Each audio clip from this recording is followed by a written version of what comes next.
ช่วงเวลาต่อจากนี้ไปสถานีวิทยุวัดสายหินเชียงใหม่ FM 104.5 เมกะเฮิรตซ์ขอเชิญท่านฟังรายการจำนันจาดำเนินรายการโดยจักรวรรภิกขุวัดเจ็ดยอดพระอารามหลวงเชียงใหม่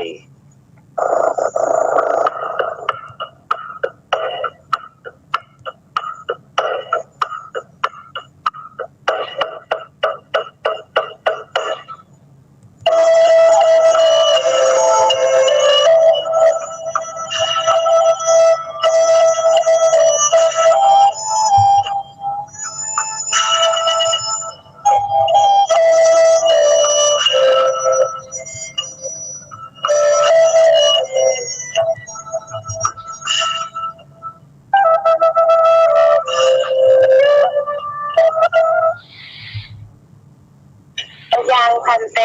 วิสุรักนาทายา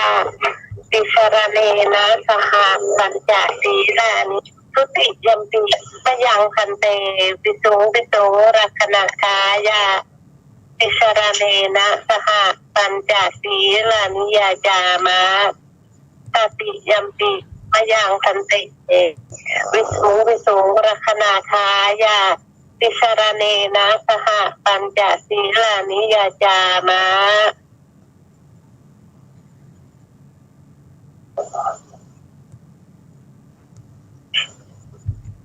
นะโมตัสสะภะคะวะโตอะระหะโตสัมมาสัมพุทธัสสะนะโมตัสสะภะคะวะโตอะระหะโตสัมมาสัมพุทธัสสะนะโมตัสสะภะคะวะโตอะระหะโตสัมมานะโมตัสสะภะคะวะโตอะระหะโตสัมมาสัมพุทธัสสะนะโมตัสสะภะคะวะโตอะระหะโตสัมมาสัมพุทธัสสะนะโมตัสสะภะคะวะโตอะระหะโตสัมมาสัมพุทธัสสะพุทธังสรณังคัจฉามิพุทธังธัมมังสรณังคัจฉามิธัมมังสรณังคัจฉามิสังฆังสรณังคัจฉามิสังฆังสรณังคัจฉามิทุติยัมปิพุทธังสรณังคัจฉามิทุติยัมปิพุทธังทุติยัมปิธัมมังสรณังคัจฉามิทุติยัมปิธัมมังสรณังคัจฉามิทุติยัมปิสังฆังสรณังคัจฉามิทุติยัมปิสังฆังสรณังคัจฉามิตติยัมปิพุทธังมิตติยัมปิพุทธังสรณังคัจฉามิตติยัมปิธัมมังสรณังคัจฉามิตติยัมปิธัมมังสรณังคัจฉามิตติยัมปิสังฆังสรณังคัจฉามิตติยัมปามิปานาติปาตาเวระมณีสิกขาปะทังสมาธิยามิปานาติปาตาเวระมณีสิกขาปะทังสมาธิยามิอทินนาทานาเวระมณีสิกขาปะมิอทินนาทานาเวระมณีสิกขาปะทังสมาธิยามิกาเมสุมิจฉาจาราเวระมณีสิกขาปะทังสมาธิยามิกาเมสุมิจฉาจาราเวระมณีสิกขาปะทังสมาธิมุสาวาทาเวระมณีสิกขาปะทังสมาธิยามิมุสาวาทาเวระมณีสิกขาปะทังสมาธิยามิสุราเมรยะมัจฉปมาทฐานาเวระมณีทังสมาธิยามิ สุราเมรยะมัชฌปมาตฐานาเว เวรมณีสิกขาปะทังสมาธิยามิอิมานิปัญจสิกขาปทานิสีเลนะสุขติงยันติสีเลนะโภสีเลนะนิพพุติงยันติตัสสมาสีลังวิโสทะเยสาธุสาธุสาธุกรมาจะโลกาทิปติสหัสกัตตันเจริอันทิวราหุอายาจทาสันติทัสตาปารชาทัสอาบิกาเอเสอนุกรรมวิมาปะทังทาหาสหัมอดีพรหมเป็นบรมได้พรหมาพระอุตสวาเทพาทุกพรหมน้อมหัดนมัสการประดิษฐานในที่สมควรแล้วจึงบังคมพระสดาขอพรอันประเสริฐวาระเลิศมโหฬารโปรดสัตว์ในโลกาเมตตาต่อยังผู้เป็นพระสู่ธรรมะอันสติโปรดป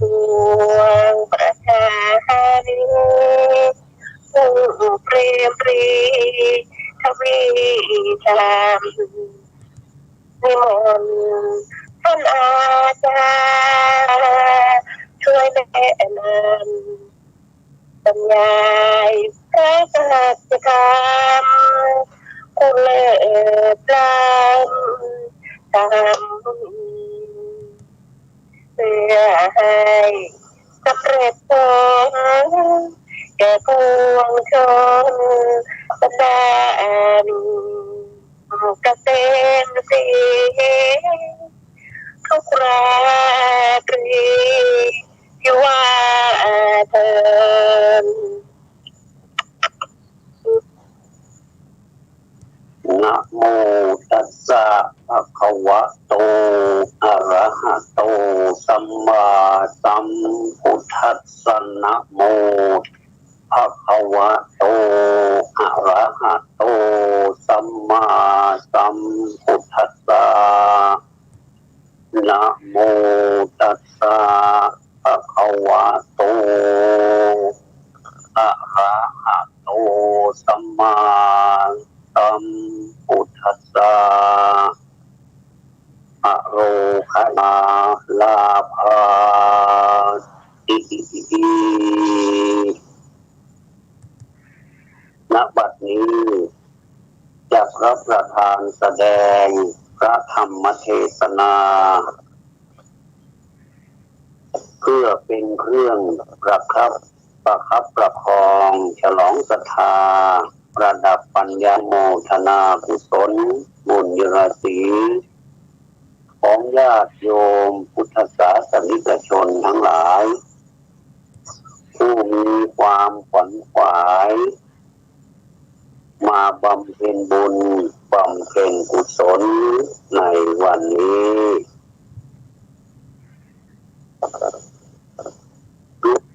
ได้พร้อมใจกันมาประกอบการกุศล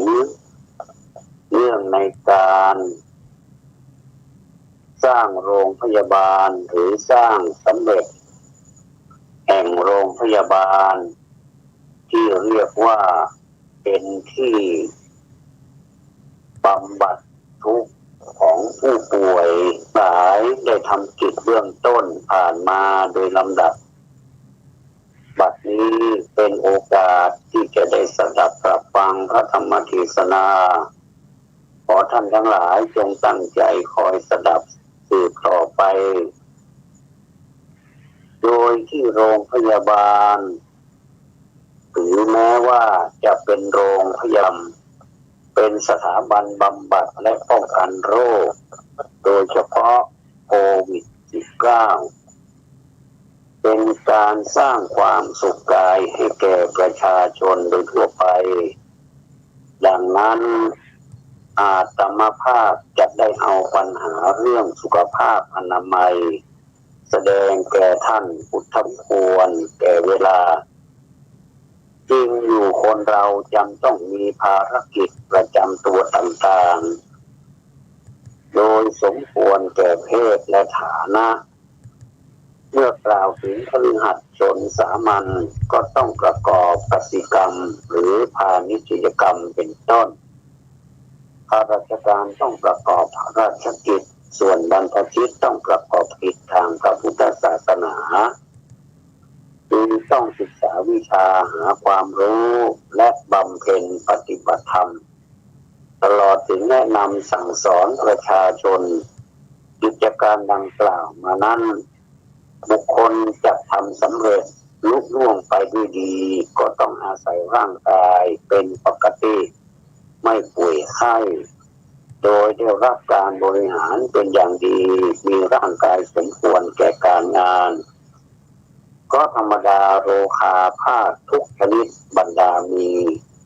เมื่อเบียดเบียนร่างกายแล้วแม้จะไม่รุนแรงถึงชีวิตก็จะว่าเป็นภัยยิ่งรุนแรงถึงชีวิตและเจ็บป่วยหนักก็ยิ่งเป็นภัยอันตรายใหญ่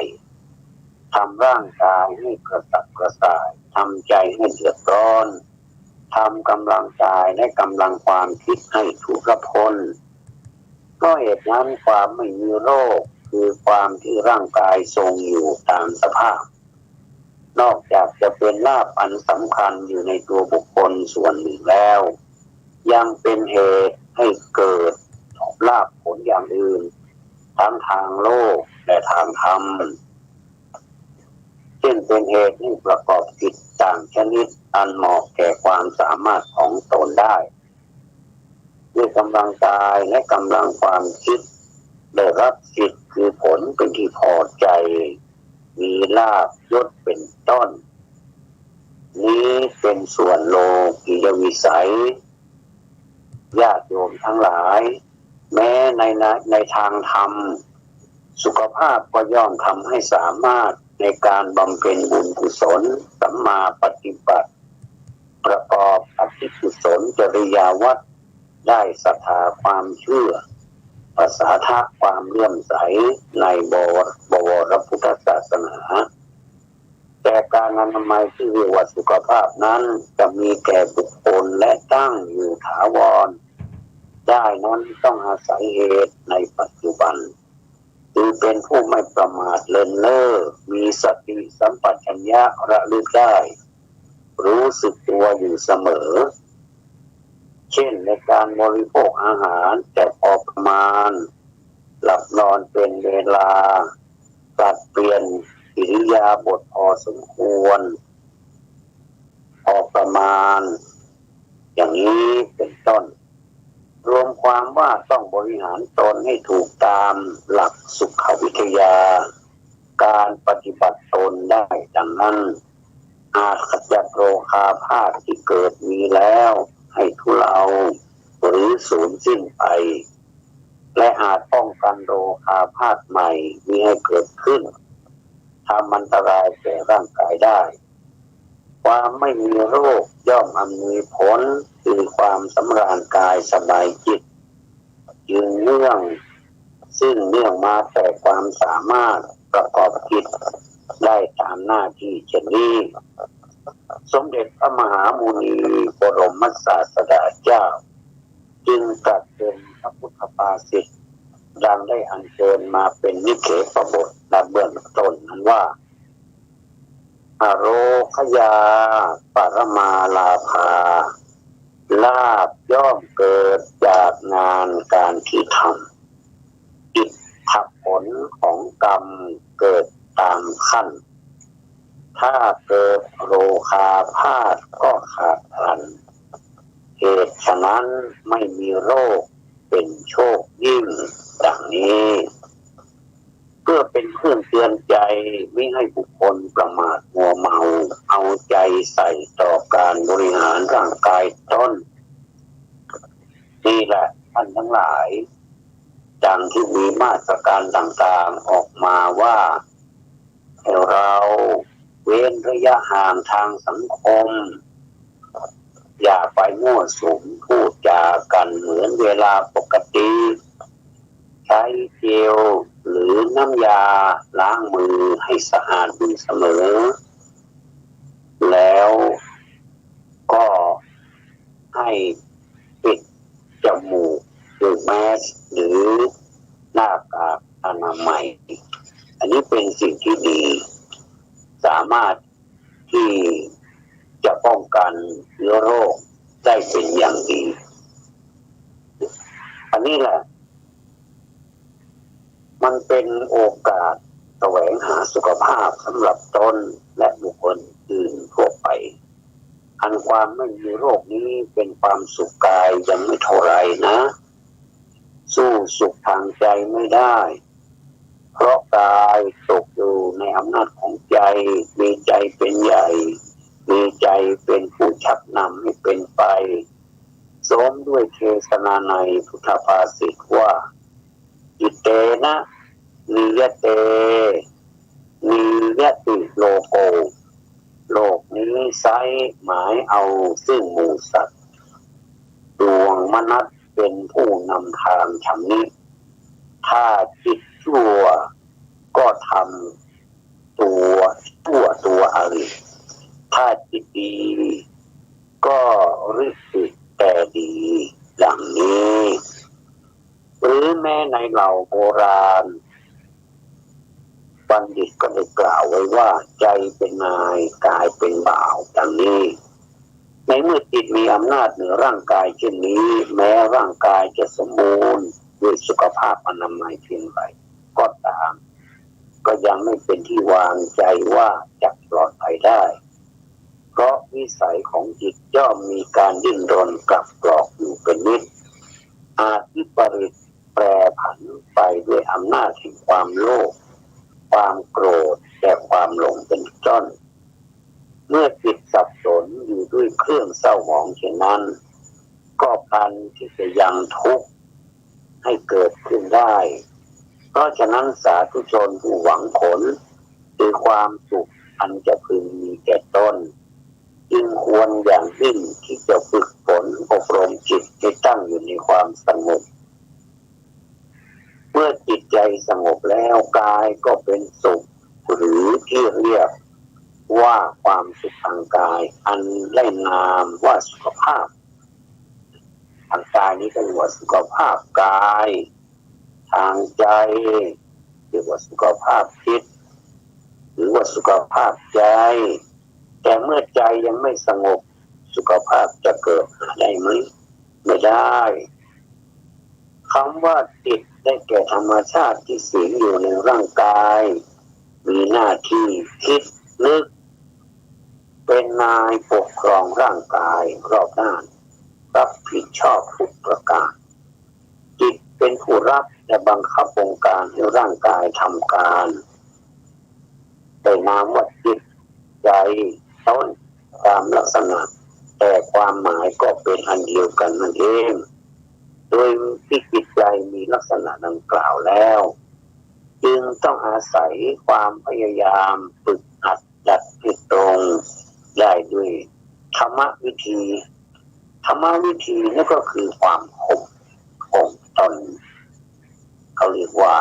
การข่มตนนี้เป็นสิ่งที่ยากเพราะว่าข่มตนเองนี่ยากฝึกฝนตนเองนี่ยากอัตตาหาเวชินะคิตังไสโยฉะ นะตนนั่นแหละเป็นดีอัตตาหิละทุตโมได้ยินว่าการฝึกตนนั้นยากคือปราบให้อยู่ในอำนาจยากเราจะต้องฝึกด้วยสัญญมวิธีสัญญมวิธีก็คือปราบให้ชื่นบานตามกาลอันควรเมื่อทำได้ดังนั้นแล้วย่อมได้รับความสุขโดยไม่ต้องสงสัยขอท่านทั้งหลายจงชื่นชมยินดีในความดีกล่าวคือการที่ท่านทั้งหลายได้ร่วมกันสร้างโรงพยาบาลหรือโรงพยาบาลสนามในปัจจุบันนี้อันนี้เป็นที่น่าอนุโมทนาอย่างยิ่งเวลาที่คนไทยเราเนี่ยโดยเฉพาะคนไทยเราเนี่ยมีความทุกข์ท่านที่มีกำลังที่จะมาดูแลคนที่ไม่มีโอกาสคนที่ยากจนอันนี้แหละท่านทั้งหลายเป็นบุญกุศลอันยิ่งใหญ่แล้วเป็นโอกาสสามารถที่จะพลิกวิกฤตของทุกคนที่ประสบปัญหาให้เป็นโอกาสได้เขาสามารถที่จะหายจากการเจ็บป่วยได้แล้วเมื่อการเจ็บป่วยนั้นได้หายไปก็เหมือนกับชุบชีวิตใหม่ให้เขาอีกครั้งหนึ่งนี่แหละเป็นการช่วยเหลือชีวิตคนเหมือนตายแล้วเกิดใหม่นี่แหละท่านทั้งหลายเนี่ยการสร้างโรงพยาบาลการสร้างโรงพยาบาลสนามมูลนิธิต่างๆช่วยกันดูแลประชาชนผู้ขาดแคลนผู้ตกทุกข์ได้ยากไม่มีจะกินป่วยไข้อย่างนี้โยมทั้งหลายอันนี้แหละคือการให้ทานนะถึงแม้ว่าจะเป็นการให้ทานที่เป็นวัตถุทานหรือทรัพย์สิ่งของที่เป็นทานก็มีประโยชน์สมควรที่จะอนุโมทนาเป็นอย่างยิ่งอย่าท่านทั้งหลายทำจนสำเร็จเรียบร้อยแล้วเนี่ยมีความสำเร็จในหลายพื้นที่เนี่ยน่ายินดีน่าอนุโมทนาใช้เป็นสถานพยาบาลความเจ็บไข้ของสาธารณชนสืบไปชั่วกาลนานนะชื่อของท่านก็จะจารึกไว้ในความทรงจำของผู้ที่ได้รับการช่วยเหลือท่านไม่ต้องกลัวหรอกว่าเขาเหล่านั้นจะลืมท่านแล้วท่านเนี่ยถึงแม้ว่าจะมีใครลืมหรือไม่ก็ตามแต่ว่าคุณงามความดีของท่านเนี่ยก็ยังคงอยู่ในแผ่นดินนี้แม้ท่านจะจากโลกนี้ไปแล้วก็ตามบุญกุศลนี่ก็จะติดตามไปเหมือนเงาตามตัวนี่แหละ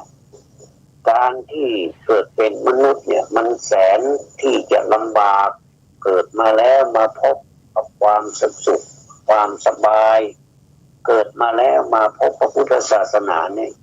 ยิ่งลำบากขึ้นไปอีกเมื่อเจอศาสนาแล้วสอนให้เราเป็นผู้รู้ผิดรู้ชอบรู้ชั่วรู้ดีก็ยิ่งลำบากขึ้นไปอีกอันนี้เกิดเป็นมนุษย์ก็ลำบากเกิดมาแล้วถ้าไม่เจอศาสนาก็ลำบากอีกก็ถือว่าเราเกิดมาเป็นมนุษย์ที่เกิดแต่ที่จะโชคดีแล้วญาติโยมทั้งหลาย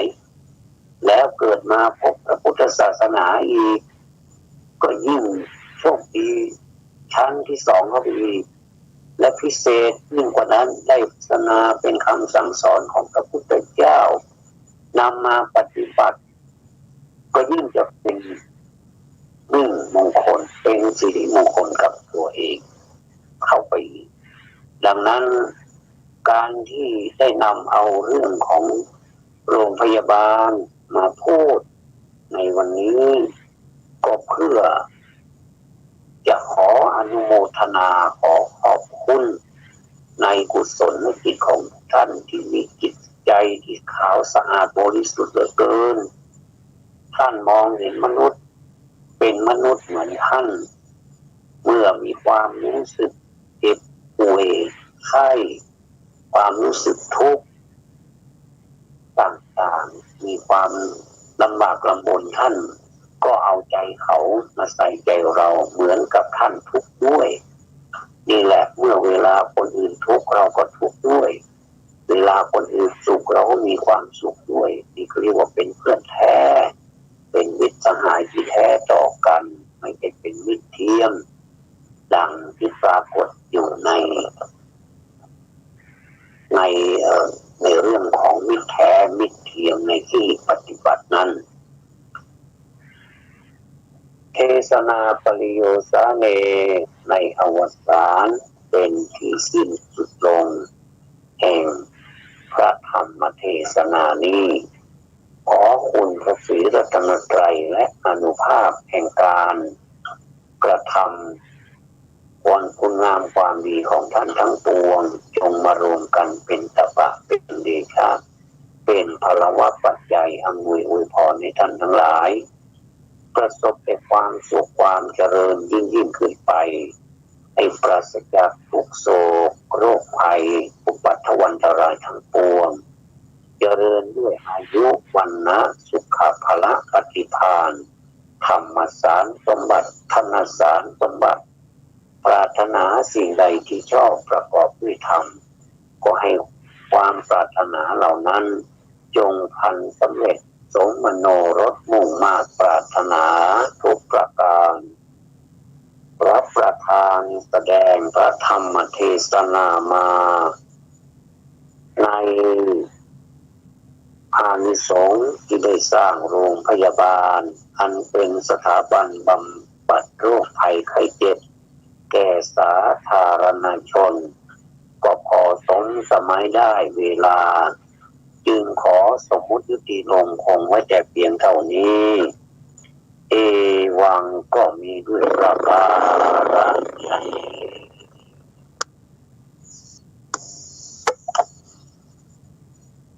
ขอความนอบน้อมจงมีแด่พระรัตนตรัยตับแทบใต้ไวยสาพระเดชพระคุณท่านเจ้าคุณพระเทพปริยัติเจ้าคณะจังหวัดเชียงใหม่เจ้าอาวาส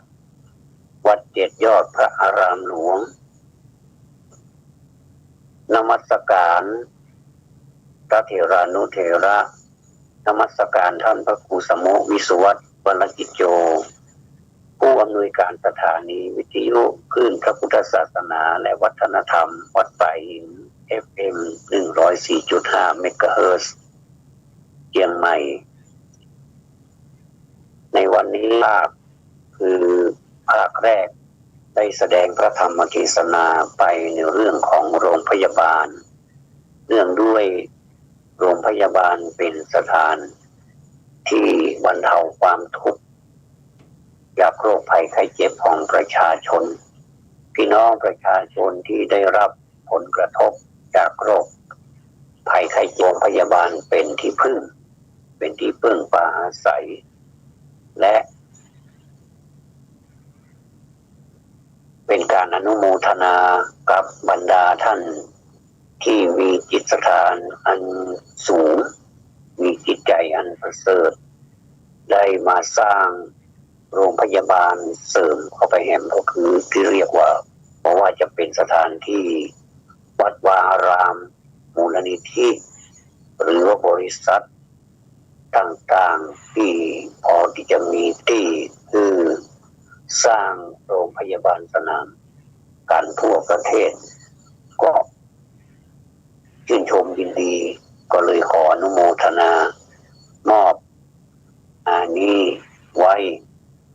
เพื่อเป็นการขอบคุณอนุโมทนาแก่ท่านเหล่านั้นและขอเป็นกำลังใจท่านที่ประสบในการที่ท่านติดโรคโควิดนี้ให้มีกำลังใจต่อสู้ต่อไปนี้เพื่อเป็นการรักษาหิตหอยเป็นการเทศในลักษณะของล้านนาอันนี้จะได้นำเอาเทศอันเก่า ที่อำเภอฟ้าวนะที่อำเภอฟ้าวเมื่อปีที่แล้วมาเทศให้หมู่เฮาได้ฟังกันอักแรกเป็นเทศแบบภาษากลาง